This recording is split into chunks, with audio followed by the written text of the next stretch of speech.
Okay, so we have the Sony CDP-CX455 400 MegaStorage CD player partially reassembled here. Just showing you the tour. You have a couple of main components here. So the main components consist of the faceplate with its associated circuitry for all the buttons and knobs. You have the door mechanism, which is its own mechanism. The platter, the motor, which I showed earlier, which operates the doors located under the platter, and we changed the bands for that. And behind the platter back there is where the CD player mechanism is that lifts the CD off of the platter and into the player. There's two motors adjacent there. One turns the platter, and one drives the arm that pulls the CD off the platter into the player. And we had noted that this machine initially would power up, but had no motorized functionality. It seemed bricked. It just wasn't driving the motors. And when we took it apart, we identified that the bands had jumped the pulleys. So the rubber bands that drive the pulleys from the motors were bad, and we've replaced some of those. That definitely was an issue.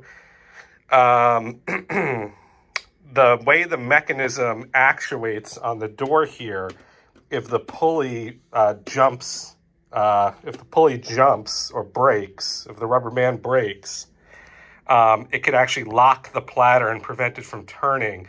And that may have been why it wouldn't move at all when we first were turning it on. There was also some board corrosion, which I cleaned up. I don't think that was the issue, but we went ahead and cleaned it up anyway on the board. And one of the gears was partially broken, and we have fixed that with some epoxy glue. And you can actually see those pulley mechanisms, those two bands.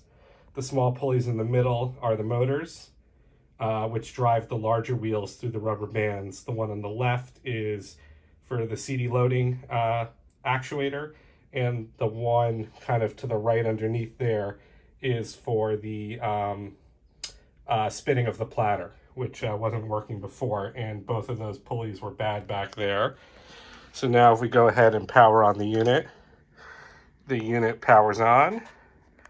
We would get this far before, but now you can see as part of starting up, it is calibrating the platter, and it gets it back to its starting position.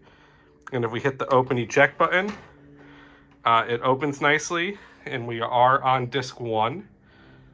And we could actually go ahead and load a CD in there. So we'll put that into the number 1 slot there.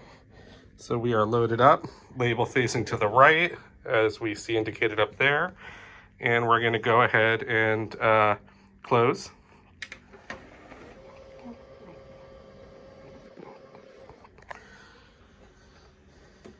And you can see the mechanism pick the CD up into the player, and it's going to go ahead and spin that.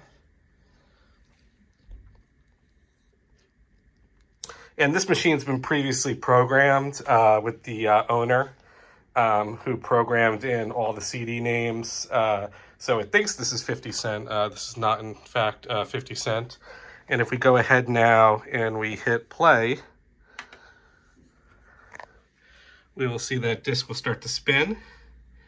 And I'm going to assume this is working now. We'll get it hooked up in a little bit to test it out, but there's no reason we shouldn't be getting audio. So there it is. We have resurrected the Sony CDP-CX455 from the dead. A historical piece right here, coveted by many in the CD world, brought back to life.